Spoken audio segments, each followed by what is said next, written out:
Morning, colleagues. We begin our working day, and there will be a press briefing of spokesperson of ATO, Anatoliy Stelmakh. He will be on Skype with us, or on the phone with us, because there's a problem with internet and electricity there. Now I invite Vladyslav Seleznyov, who is a spokesperson of MOD. Good morning, dear colleagues. I would like to inform you about the following, and also I'm happy to answer your questions. So, the Minister of Defense of Ukraine, General Colonel Stepan Poltorak, during his working visit to Kharkiv region, he visited Kharkiv University of Air Force after Koshedub, where there is a retraining of mobilized officers from reserve. 26 course of training. It allows officers to get practical experience how to run their units, how to manage units, and to improve their skills, how to use weapons.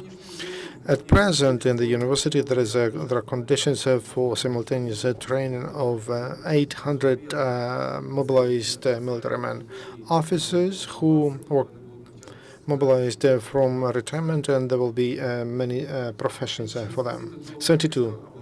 During the visit to Kharkiv Military Enrollment Committee, General Colonel Poltorak found out about how the process of mobilization goes and about problems. He underlined that despite active subversive activities, which is done by the enemy in information dimension, the task of mobilization will be fulfilled. And he underlined that the success of this process depends on the military enrollment committees and progressive methods of work. The Supreme Verkhovna Rada approved agreement with Poland and Lithuania as to a joint brigade. Between these two, multinational brigade will be a part of the system of peacekeeping troops that participate in international operations on the base of UN Security Committee of the UN. From Armed Forces of Ukraine, in the brigade, there will be 560 military men. Among them, 545 they will be in regular units, and 15 will work in the head in the staff. From Poland, 3.5 thousand, and from Armed Forces of Lithuania up to 350 military men. The staff of multinational brigade will be in Lublin. Practical issue in that brigade, multinational brigade, they will be developed during multinational training. Maple ARC 2015 in fall this year, and one of the training centers of Armed Forces of Lithuania. Now, in Vilnius, Ukrainian military delegation participates in a conference, planned conference of that training. The delegation includes representatives of the Command of Land Forces, Academy of Land Forces after Hetman Petro Sayatashnin, and Airborne Brigade of Armed Forces of Ukraine. During the conference, military men from Armed Forces from Canada, Lithuania, Poland, and Ukraine agree the concept and scenarios of international defense, staff, logistic needs, and other key issues related to the training. It is planned that during the training Maple ARC 2015, the main efforts will be focused on training the leadership of multinational unit and also officers of the staff. Two different untypical military conflicts. A lot of attention will be paid to new methods of how to stand against propaganda, how to cooperate with local civilians and with mass media. At the same time, a key role in the training officers of multinational staff. There will be practical experience of officers of Armed Forces of Ukraine, and Canadian colleagues who participated in peacekeeping and stabilizing operations. Citizens of Ukraine, leaders, officials official representatives of enterprise continue to support armed forces of Ukraine. As a part of activity as support Ukrainian army to the account of MOD, as an assistance to armed forces from legal and physical entities, we received more than 154 million hryvnia. Among them, more than 1 million in 2015. From that sum, more than 142 million hryvnia, that is money transfer for material technical support and all the rest of the medical support of our armed forces. With the help of calls to 565 phone number to support Ukrainian army, from 2015, we received about 350,000 hryvnia.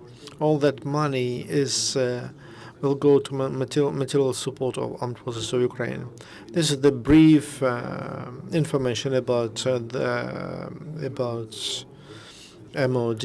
Now I'll give the floor to Officer Lieutenant Colonel Stelmakh, who will inform us about the situation in ATO area. Thank you.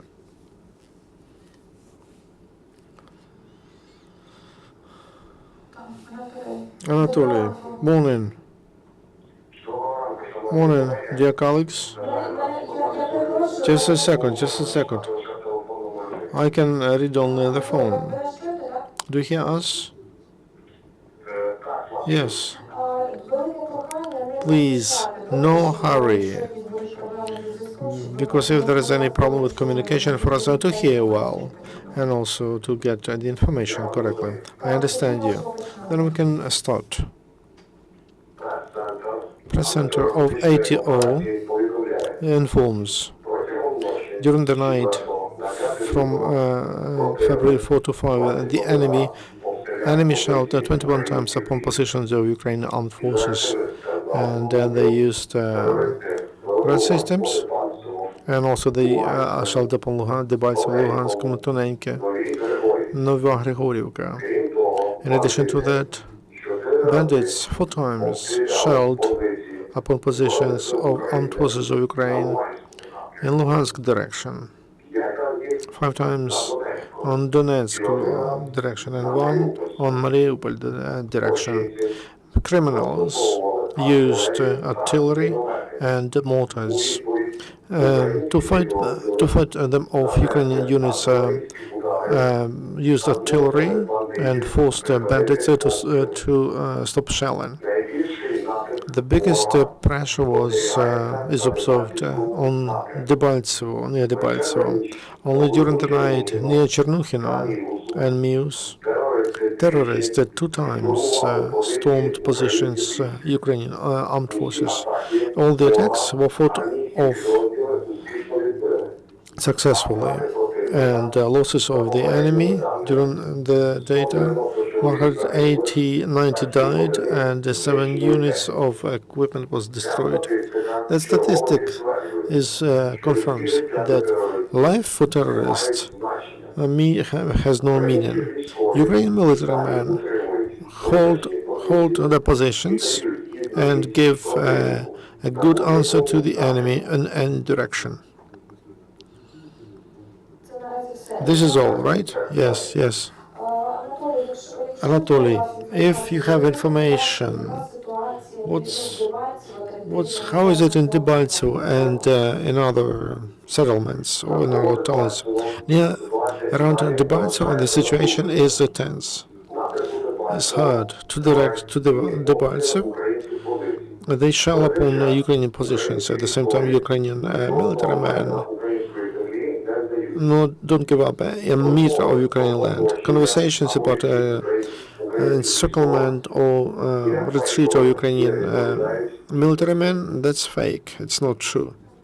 Thank you. Colleagues, do you have any question? Anatoly, thank you very much. No question. Take care. Best regards. Talk to you tomorrow morning. Colleagues, next briefing about the situation in ATO will be at 12:30 from Colonel Lysenko, Vladyslav Seleznyov, and Anatoliy Stelmakh will be tomorrow at 9 o'clock in the morning. So we are done until 11.